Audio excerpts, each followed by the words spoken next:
In-depth, investigative. This is KXAN News.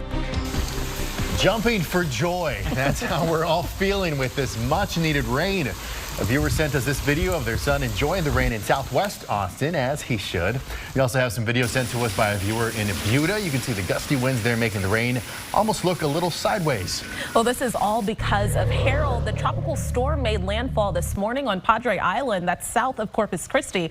Here's a live picture right now from Corpus. It seems to be a little bit calmer right now than before. Now, that fast-moving storm packed maximum wind speeds of 50 miles per hour with higher gusts when it came ashore. Now, forecasters say some locations in the path of the storm can expect to see 3 to 6 inches of rain and possible localized flooding. In Corpus Christi, rain bands from the storm were lashing the city's bay today as it moved ashore. And Harold is a tropical depression as it continues to trek across southern Texas and northern Mexico. Let's get right to the man of the hour, chief meteorologist David Yeomans. David, I think our building shook with everyone's excitement as soon as that rain started coming in. Everybody here in the studio ran outside, grabbed our phones. I mean, we were all doing what you were too at home. Our heaviest rainfall in 2 months today in Austin. Let's go outside where we've also broken the 100-degree stretch. Cloudy skies, ominous here on the Georgetown Ewald Kubota cam. We're still waiting on the official report from Mabry, but it looks like we only hit 99 degrees today, breaking a 45-day stretch of 100 plus in Austin, our longest ever. Right now, temperatures are 21 degrees cooler than 24 hours ago in Austin. That translates to 79. That was cooler than we were for a morning low at sunrise, 102 in Cameron. We've been less fortunate with the rain north of Austin. This is all, as you heard, part of dying tropical depression Harold crossing the Texas-Mexico border. We've got a couple little rain bands here on the north side of it, but these are decreasing in coverage already. A few little downpours here west of Lake Travis, some rain near Round Rock, and a little bit more west of Fredericksburg. We'll have what happens next in your forecast. All right, David, thank you very much. A Texas federal judge is considering whether the state's border buoys along part of the Rio Grande near Eagle Pass should be temporarily removed. The Biden administration sued Texas, arguing the state overstepped its authority. And Texas claims the state needs the buoys because the federal government is not doing enough to secure the border. Our Capitol correspondent Monica Madden catches us up with what happened in the courtroom where cameras were not allowed. For the first time, a court considered a challenge to Governor Abbott's border buoys on Tuesday. A key question in the lawsuit, whether Texas had the authority to install the 1,000-foot barrier without a federal permit. We spent billions of dollars of taxpayer money on failed stunts. Ahead of the hearing, activists rallied outside the Austin District Court, calling for the buoys to be removed. This was done without due process. I mean, to get anything done down there by the river or in the river takes years to get permissions. How is this able to happen so quickly? This is all done above the law, and no one is above the law, like I said, not even Governor Greg Abbott. That argument central to the DOJ's case, saying Texas needed permission from the U.S. Commission that regulates international waters. And today we also heard from a federal advisor who works on U.S.-Mexico relations, testifying that Mexico raised concerns on the highest diplomatic level over the buoys. And there are some very simple reasons why we're having to do this. The primary reason is because Joe Biden is not doing his job. Side by side with other GOP governors in Eagle Pass Monday, Abbott refuted the Biden administration's arguments. And so it's highly recognized that buoys were acceptable and not a deterrent to navigable waters. Assertions that will be up to the judicial branch, and Abbott has vowed to take the buoys to the U.S. Supreme Court if necessary. Monica Madden, KXAN News. And the judge asked state and U.S. attorneys to submit written closing arguments by Friday at 4 p.m. He said he will rule as soon as possible after reviewing those arguments and all the other material. For some context, back in June, the Texas Politics Project at UT Austin conducted a poll about how many people support or oppose the deployment of more state resources to the border. Well, now 59% of those polled support those initiatives, 26% oppose, and 14% didn't know enough to have an opinion. Now, 88% of those in support identified as Republican, 66% were independent, 30% Democrat. Well, with just one day before the first GOP presidential primary debate, all 8 candidates are honing their messages. And the frontrunner, former President Donald Trump, is preparing to surrender to Georgia authorities. Here's NBC's Drew Petrimo. As some presidential candidates get ready for their first debate in Milwaukee, co-defendants in the case accusing former President Trump and allies of trying to steal the 2020 election in Georgia, turning themselves into authorities in Atlanta. That includes John Eastman, the Trump election attorney and alleged architect of the alternative elector scheme, who's charged with 9 counts in the case. Did they do a mugshot and everything inside? No comment. Trump confirming in a Truth Social post he will surrender at the courthouse in Atlanta on Thursday. Court documents show his lawyers already negotiated a $200,000 bond. The Republican National Committee announcing 8 candidates qualified to be on the debate stage Wednesday night. They include fierce Trump critics. Nominating someone who's out on bail in 4 jurisdictions is not a winning formula. And defenders. Wherever possible, I would pardon him because I want to move this nation forward. Trump is skipping the debate, claiming his lead in the primary is so large and his policies so well known, there's no need to participate. I think he owes it to people. We shouldn't be displaying a sense of entitlement. For counter-programming, the former president recording an interview with former Fox News host Tucker Carlson. How and when people will see it is unclear. Carlson has been releasing interviews on X, formerly known as Twitter, since getting fired by Fox News earlier this year. A new poll from NBC News and the Des Moines Register of Iowa voters shows Trump with a sizable lead. But there could be a glimmer of hope for the challengers. That same poll shows a majority of Iowa Republicans are open to a new candidate, making the Wednesday debate a prime opportunity for Trump's rivals to steal the spotlight. Drew Petromo, NBC News, Washington. And several Republican candidates did not make the cut for the debate. One of them, radio host Larry Elder, is blasting the requirements and promising to sue the RNC. Former Texas Congressman Will Hurd also did not qualify. Coming up, environmental concerns over plans to expand I-35, what experts say can help offset those concerns. And water levels in the Panama Canal are causing shipping delays. It's also causing prices at the stores to rise, where you could see the biggest impact.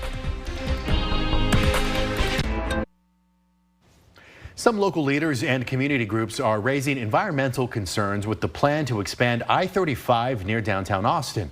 TxDOT unveiled final plans for the 8-mile project yesterday. It runs from Highway 290 through downtown before wrapping up at SH 71 and Ben White Boulevard.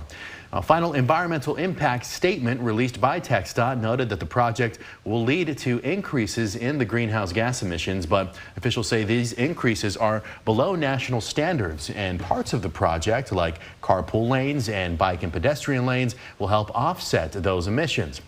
Austin grassroots organization Rethink 35, though, says even with those features, the project will still negatively impact Austin's sustainability initiatives.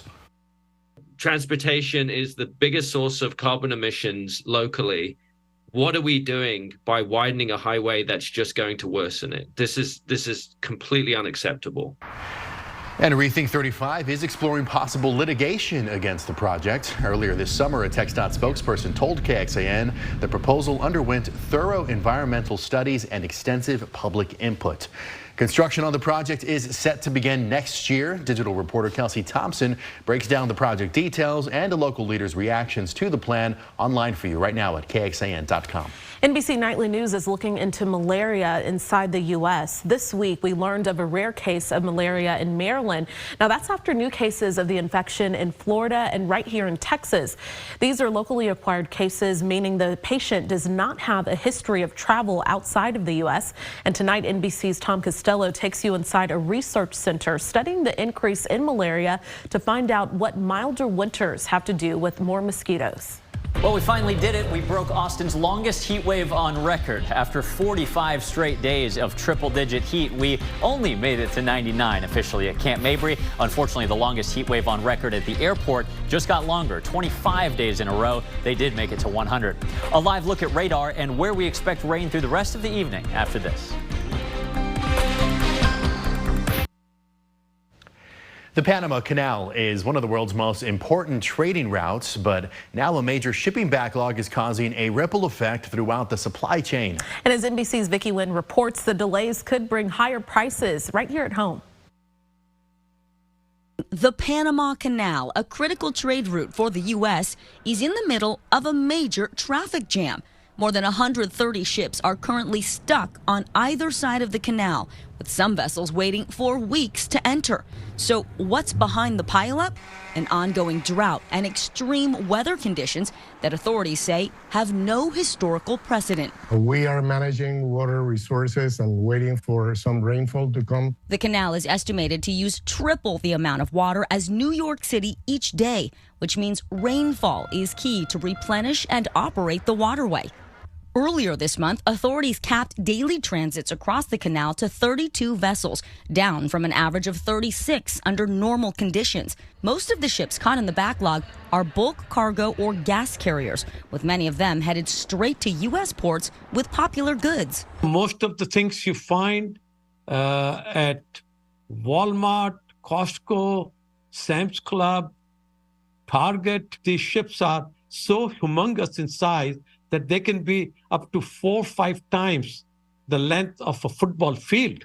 The U.S. is the largest user of the Panama Canal, representing 73% of its traffic, totaling about $270 billion in cargo each year. But the low water levels are now taking a toll. Recent restrictions on the canal, including added premiums on heavier ships, are forcing many companies to transport fewer items, potentially leading to emptier shelves and higher prices in stores nationwide. That snowball effect will impact goods that you thought would be here in August, may arrive September and October, and that could lead to a small increase in price. The bottleneck in Panama, reminiscent of previous delays at other major shipping routes. In 2021, a massive container ship completely blocked the Suez Canal in Egypt for days, bringing traffic to a standstill.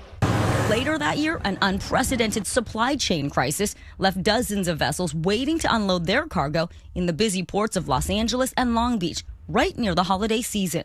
While the current drought in Panama could require weeks, if not months, of additional rainfall to get the canal back up and running like normal, experts say there should be no reason to worry about a shipping Grinch this Christmas. The average holiday present that people expect to put under a tree, most of that stuff will be here when you need it. That was Vicki Wen reporting. The Suez Canal raised the price of transit fees at the start of this year due to inflation. Fees for tankers grew 15%, and dry bulk carriers and tourist ships went up 10%. All right, David Yeomans, you're a happy man right now. You are so happy, and we're happy too. Has the rain moved out, or is it still? It's decreasing a little bit, but we've still got a little bit for the next couple hours. It looks like August 22nd, today's date, is a lucky day for us. It brought Austin our first rain in a month today. Remember last August 22nd, after an awful stretch of triple digits, it brought more than 3 inches of flooding rainfall to downtown Austin and Shoal Creek. We didn't hit 100 again last year after that rain. This year, though, is going to be different, unfortunately. Keep an eye out for wet roads. It's going to be really slick out there with the first rain in a long time. Northwest Austin at the Palms Car Wash, it's 86 after some rain. Dark, ominous clouds in the area, looking wonderful. The tropics, this is what is to blame. What's left of Tropical Storm Harold. It hit North Padre Island, or Padre Island rather, south of Corpus Christi about 10 a.m. today. It had 50-mile-an-hour winds, nothing too devastating down there. Now it's weakened to a 35-mile-per-hour tropical depression. Harold, rather, does not have much more time to survive. It'll get ripped apart here shortly over the mountains of northern Mexico, and the track only gets a little farther from us from here forward. Still, though, one little outer rain band was successful in moving through our area, and we've got a couple little showers that are left over. Most of this appears to be wrapping up for the evening in Austin, but some downpours here on the northern shores of Lake Travis from Spicewood, moving toward 281 in Burnett County. Just south of our area, as promised, we've got some stronger storms that are not really lifting northward. Seguin, some frequent cloud-to-ground lightning. We actually had an earlier severe thunderstorm warning in New Braunfels, not for our area.